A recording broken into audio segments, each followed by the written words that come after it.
जहाँ कहीं पे भी रखकर आप सेमी ऑटोमेटिक वॉशिंग मशीन को इस्तेमाल करेंगे, वहाँ पर 3 चीज़ों का होना बहुत ही ज़रूरी है। सबसे पहले दोस्तों हम इस वाटर इनलेट पाइप को जो है वो नल के टैप के साथ कनेक्ट करेंगे। टोटल यहाँ पर 45 मिनट की वॉश साइकिल दी हुई है। दोस्तों आप देख रहे हैं सैमसंग की 8.5 KG 5 star semi automatic washing machine का ये मॉडल। और आज की इस वीडियो में आपको बताने वाला हूँ कि इस मशीन में आप कपड़े कैसे वॉश कर सकते हैं और कपड़ों को वॉश करने से पहले जब कभी भी आप टब में लोड करेंगे तो उससे पहले आपको किन-किन बातों के बारे में पहले पता होना चाहिए।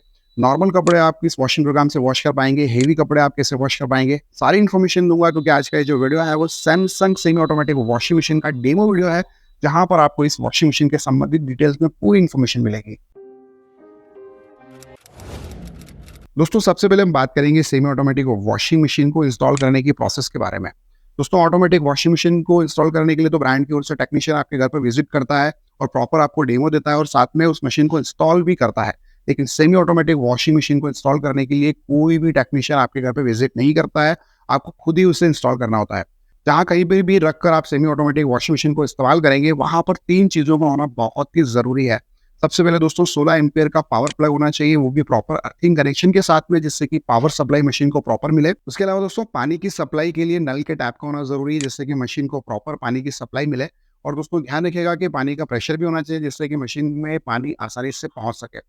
इसके साथ ही साथ दोस्तों जब कभी भी आप कपड़े वॉश कर लेते हैं तो जो भी वेस्ट वाटर होता है उसकी ड्रेन की निकासी के लिए जगह होना चाहिए, जिससे कि जो भी खराब पानी है वो आसानी से बाहर निकल जाए।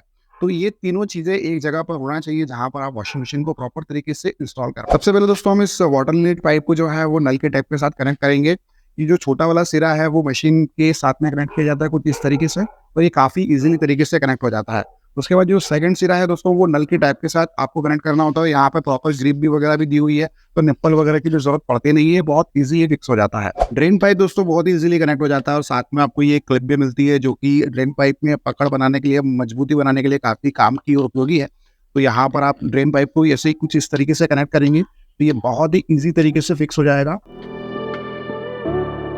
ड्रेन पाइप हमारा कनेक्ट हो चुका है। जब कभी भी दोस्तों इसे आप अगर इस्तेमाल आप ना करें तो यहाँ पर इसका हुक भी दिया हुआ है।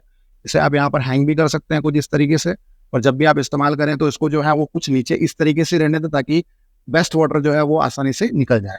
जब भी दोस्तों हम कपड़े मशीन में वॉश करेंगे तो सबसे पहले हमें नल से पानी की सप्लाई को ऑन करना है और मशीन में पानी स्टोर करना है। आपको पानी उतना स्टोर करना है जितने भी कपड़े आप धो रहे हैं वो प्रॉपर पानी में अच्छी तरीके से डूब जाए। ये जो आपको नीचे पल्सेटर दिख रहा है वो भी पानी में पूरी अच्छी तरीके से डूबा हुआ होना चाहिए, जिससे कि मशीन से आपको अच्छी वॉशिंग क्वालिटी देखने को मिले। दोस्तों जब भी आप कपड़े मशीन में जो है वो लोड करें तो आपको कुछ इस तरीके से उसे बंच बनाकर लोड नहीं करना है, आपको फैलाते हुए लोड करना है। कुछ इस तरीके से अगर आप लोड करेंगे तो ये प्रॉपर लोड हो जाता है। लेकिन अभी पहले मशीन में जो है वो पानी स्टोर हो रहा है, उससे पहले मैं आपको कुछ सावधानियां बता दूं कि जब भी आप मशीन में कपड़े लोड करें तो ध्यान रखिएगा कि कपड़ों के अंदर कोई भी कॉइन नहीं रहना चाहिए या कोई सेफ्टी पिन्स नहीं होना चाहिए, क्योंकि दोस्तों अगर कॉइन या सेफ्टी पिन जो है वो पल्सेटर में फंस गए तो अच्छा खासा आपका खर्चा हो सकता है। इसलिए इस बात का ध्यान जरूर रखें कि जब भी मशीन में आप कपड़े लोड करें तो कपड़ों में से अगर कुछ चीजें हैं जैसे कि कॉइन, सेफ्टी पिन, तो उन्हें पहले बाहर जरूर निकाल लें। पानी स्टोर करने के बाद दोस्तों मशीन में आपको डिटर्जेंट डालना होता है और डिटर्जेंट आपके जितने कपड़े हैं उस हिसाब से आप अंदाजा लगा कर डालें। जैसे कि आप नॉर्मल हाथ से कपड़े धोते हैं उसमें कितना डिटर्जेंट लगता है उतना ही आपको मशीन में जब कभी भी आप कपड़े वॉश करेंगे तो उतना ही डिटर्जेंट लगेगा। फिलहाल अभी हम यहाँ पर एक टॉवल ही वॉश कर रहे हैं तो उसके लिए इतना डिटर्जेंट काफ़ी है, तो उतना डिटर्जेंट हम जो है वो मशीन में डालेंगे। दोस्तों सेमी ऑटोमेटिक वॉशिंग मशीन में डिटर्जेंट जो है जैसे ही आप मशीन में डालते हैं तो जैसे कि जैसे टब में रह जाता है। ऑटोमेटिक वॉशिंग मशीन में तो दोस्तों डिटर्जेंट ट्रे में डिटर्जेंट डालना होता है, तो उस समय जो है वो मशीन पानी के साथ डिटर्जेंट जो है मशीन के टब में आता है तो वो प्रॉपर घुल जाता है। लेकिन सेमी ऑटोमेटिक वॉशिंग मशीन में ऐसा नहीं होता, तो आप कैसे इस डिटर्जेंट को पानी में पहले मिक्स कर सकते हैं। तो नॉर्मली आपको जो है पल्सेटर को कुछ समय के लिए यहाँ पर रोटेट करना है। एक मैक्सिमम जो है वो 30 सेकंड या 40 सेकंड के लिए अगर आप रोटेट करेंगे तो डिटर्जेंट अच्छी तरीके से पानी में घुल जाएगा और उसके बाद फिर आप कपड़े लोड कर सकते हैं। उसके बाद दोस्तों कपड़ों को दोस्तों आपको जो है वो मशीन के टब में लोड करना है। आपको कुछ इस तरह से गुच्छा बनाकर लोड नहीं करना है, प्रॉपर आपको फैलाकर ही लोड करना है, जिससे कि जो भी कपड़ा आप वॉश कर रहे हैं वो चारों तरफ से अच्छी तरीके से वॉश हो पाए। दोस्तों मशीन के पैनल में जो नॉब दी हुई है वो नॉब पर 2 ऑप्शन लिखे हुए हैं, एक वॉश और दूसरा स्पिन। इसका क्या मतलब है? इसका मतलब यह है कि जब कभी भी आप वॉशर में जो है वो पानी स्टोर करेंगे तो आपको इस नॉब को वॉश पर ही रखना है। लेकिन जब कभी भी ड्रायर कंपार्टमेंट में आप कपड़े शिफ्ट करते हैं और चाहते हैं कि कपड़ों के ऊपर डिटर्जेंट जो है वो ड्रायर कंपार्टमेंट स्पिन शावर के थ्रू निकल जाए, पानी की सप्लाई के थ्रू जो है वो मशीन कपड़ों को ड्राई भी करे और उनमें से डिटर्जेंट भी निकाले, तब आप इसको जो है वो स्पिन पर सेट कर सकते हैं। अभी हम वॉशिंग प्रोग्राम की बात करते हैं। जैसे कि हमने कपड़े ऑलरेडी लोड कर दिए हैं और आपको जो है वो मशीन में कपड़े वॉश करना है। तो इस मशीन में आपको 4 बेसिक वॉशिंग प्रोग्राम मिलता है, जिसमें हेवी यानी कि मोटे कपड़े, अगर आप जीन्स वॉश कर रहे हैं या ब्लैंकेट वॉश कर रहे हैं या मोटी चादरें वॉश कर रहे हैं, तो आप हेवी में वॉश कर सकते हैं। अगर आपके डेली रूटीन के नॉर्मल कपड़े हैं, तो आपको नॉर्मल में ही उन्हें वॉश करना है, चाहे वो मिक्स हो या एक जैसे हो, आप नॉर्मल में वॉश कर सकते हैं। जेंटल यानी कि दोस्तों नाजुक कपड़े, अगर आपके घर में कुछ छोटे बच्चे वगैरह हैं, अगर आप उनके कपड़े वॉश करना चाहते हैं जो कि डैमेज ना हो और अच्छी तरीके से वॉश हो जाए, तो आप जेंटल में वॉश कर सकते हैं। इसके अलावा डेलीगेट्स का मतलब ये होता है कि दोस्तों अगर आपके पास कोई पार्टी वेयर के कपड़े हैं जिनके ऊपर चमक वगैरह रहती है और आप चाहते हैं कि वो मशीन जो है उन्हें बहुत ही बढ़िया तरीके से वॉश करे, उन्हें बिना नुकसान पहुंचाए, तो आप डेलीगेट के वॉशिंग प्रोग्राम को यूज़ कर सकते हैं। दोस्तों वॉशिंग प्रोग्राम के हिसाब से जो है वो पल्सेटर की मूवमेंट तय होती है। अगर मोटे कपड़े हैं तो ये पल्सेटर बहुत तेजी से घूमता है। सीधी सी बात है, अगर नाजुक कपड़े हैं तो वो रुक रुक के घूमेगा, या और ज़्यादा नाजुक है तो उनको प्रॉपर प्रिकॉशन लेकर वॉश करेगा। तो आपको सही वॉश साइकिल को चूज करना काफ़ी इंपॉर्टेंट रहता है। अभी हम सबसे पहले वॉश साइकिल को सिलेक्ट करेंगे, तो यहाँ पर अभी हमारा एक टॉवल हम वॉश कर रहे हैं, वो भी नॉर्मल है, तो अभी हमने यहाँ पर नॉर्मल पर सिलेक्ट किया है। उसके बाद काम आता है दोस्तों वॉश टाइमर का। टोटल यहाँ पर 45 मिनट की वॉश साइकिल दी हुई है, जिसमें 5, 10, 15 और 45 मिनट की वॉश साइकिल है।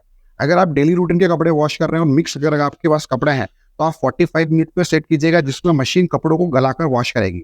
45 मिनट से लेकर 15 मिनट्स तक, यानी कि लगभग 30 मिनट तक मशीन रुक रुक कर आपके कपड़ों को वॉश करेगी, यानी कि उन्हें गलाएगी, फिर कुछ समय रुकेगी, फिर उन्हें वॉश करेगी। तो ऐसा जो है वो 30 मिनट की प्रोसेस तक चलेगा, जिससे कि आपके कपड़े अच्छी तरीके से वॉश होंगे। उसके बाद 15 से लेकर यहाँ पर 0 दिया हुआ है, यानी कि टोटल 15 मिनट जो है वो मशीन का पल्सेटर तेजी से घूमेगा, जिससे कि आपको एक अच्छी वॉशिंग क्वालिटी देखने को मिलेगी। तो फिलहाल दोस्तों अभी हमारे पास केवल एक ही टॉवल है, तो हम इससे केवल जो है वो 5 मिनट पर ही सेट करेंगे, जिससे कि आपको एक अच्छी वॉशिंग क्वालिटी मशीन से मिलना शुरू हो जाए।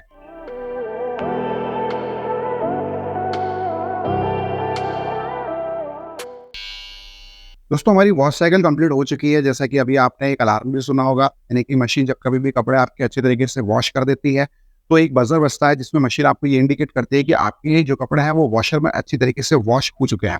दोस्तों अभी ये जो पानी है सर्फ वाला, अगर आप इससे ड्रेन करना चाहते हैं, तो यहाँ से आप जो है वो ड्रेन सेलेक्टर को सेलेक्ट करके अच्छी तरीके से पानी को बाहर निकाल सकते हैं। यहाँ से केवल आपको जो है वो नॉब को सेट करना है कुछ इस तरीके से। जैसे आप करेंगे, मशीन पानी को ड्रेन करना स्टार्ट कर देगी, और ये जो भी जितना भी सर्फ वाला पानी है जो टब के अंदर है, वो आपके ड्रेन पाइप के थ्रू मशीन से बाहर हो जाएगा। दोस्तों जैसे आपने वॉशर कंपार्टमेंट में कपड़े को डाला था, सेम टू सेम आपको कुछ भी नहीं करना है। ऐसे जैसे आपको जो है वो ड्रायर में शिफ्ट कर देना है, और ड्रायर में शिफ्ट करने के बाद आपको ये देखना है कि आपके जो भी आपने कपड़े डाले हैं वो एक जैसे डाले होंगे। अभी तो ये सिंगल टॉवल है, तो अभी आपको एक जैसे ही दिख रहा होगा, लेकिन अगर मल्टीपल कपड़े हैं तो यहाँ पर ऐसा नहीं करना है कि एक कोने में आपने डाल दिए। ऐसा आपको बैलेंस जमाना है कि चारों तरफ वजन बराबर रहे और चारों तरफ कपड़े फैले हुए रहे। इनकी सप्लाई आपको तब तक ही ऑन रखना है जब तक आपके कपड़ों में से डिटर्जेंट नहीं निकल जाए। तो अभी हमारा एक ही टॉवल था, तो हमने जो है वो 1 से 1.5 मिनट के बाद पानी की सप्लाई को ऑफ कर दिया। अभी मशीन हमारे जो कपड़े हैं केवल स्पिन कर रही है, यानी कि सुखा रही है। दोस्तों टॉवल को भी हम अच्छी तरीके से ड्राई भी कर चुके हैं, और अगर इसकी गुणवत्ता अगर हम चेक करें तो ये काफ़ी बढ़िया ड्राई हुआ है। 60 to 70%, हम कह सकते हैं कि 70 to 80% के आसपास जो है वो ड्राई हो चुका है। थोड़ा सा अगर हम इसे स्ट्रॉन्ग यहाँ से पुश करेंगे और अगर चेक करेंगे कि पानी कितना निकला है, तो पानी तो कुछ भी नहीं है। केवल अगर आप इसे 10 से 15 मिनट की अगर धूप दिखाएंगे तो ये कम्प्लीटली ड्राई अच्छी तरीके से हो जाएगा। दोस्तों सेमी ऑटोमेटिक वॉशिंग मशीन में जब कभी भी आप कपड़े अच्छी तरीके से वॉश कर लेते हैं, तो जो भी डिटर्जेंट का पानी वगैरह होता है उसे अगर आप बाहर निकाल लेते हैं, तब की टब के ऊपर तब भी टब में कुछ गंदगी रह जाती है, तो उसे आप कैसे निकाल सकते हैं? आपको कुछ भी नहीं करना है। 1 से 1.5 लीटर जो पानी है वो टब में दोबारा से स्टोर करना है, और इस पल्सेटर को जो है वो आप वॉश टाइमर सेलेक्ट करके जो है वो थोड़ी देर के लिए घुमा दें, केवल 1 से 1.5 मिनट के लिए घुमा दें, ताकि जो भी गंदगी वाला पानी है वो अच्छी तरीके से पानी में मिक्स हो जाए। उसके बाद ड्रेन के थ्रू जो है वो पानी को बाहर निकाल दें, जिससे कि आपका टब प्रॉपर तरीके से क्लीन हो जाए। तो दोस्तों ये रहा कंप्लीट सैमसंग की सेमी ऑटोमेटिक वॉशिंग मशीन का डेमो वीडियो, जहाँ पर हमने आपको इस वॉशिंग मशीन में कैसे कपड़े वॉश करना है और क्या क्या प्रिकॉशन रखना है, यानी कि जब भी कपड़े आप लोड करेंगे तो आपको किन किन बातों के बारे में पता होना चाहिए, उसके बारे में कंप्लीट इन्फॉर्मेशन दी है। और मैं उम्मीद करता हूँ इस वीडियो के माध्यम से आपका नॉलेज काफ़ी ज़्यादा बढ़ा होगा और ये वीडियो भी आपको अच्छा लगा होगा। अगर आपको ये वीडियो पसंद आया हो तो प्लीज़ इस वीडियो को ज़्यादा से ज़्यादा लाइक कीजिए, और अपने फैमिली फ्रेंड्स मेंबर के साथ इस वीडियो को शेयर करना बिल्कुल मत भूलिएगा। और अगर आपको कोई सवाल है तो प्लीज़ कमेंट कीजिए, आपके सवालों का रिप्लाई आपको हमारी ओर से मिल जाएगा। दोस्तों आज की वीडियो में इतना ही, मिलता है बहुत जल्द एक न्यू वीडियो में, तब तक के लिए अपना ध्यान रखिए, अपनी फैमिली का ध्यान रखिए और बहुत-बहुत खुश रहिए।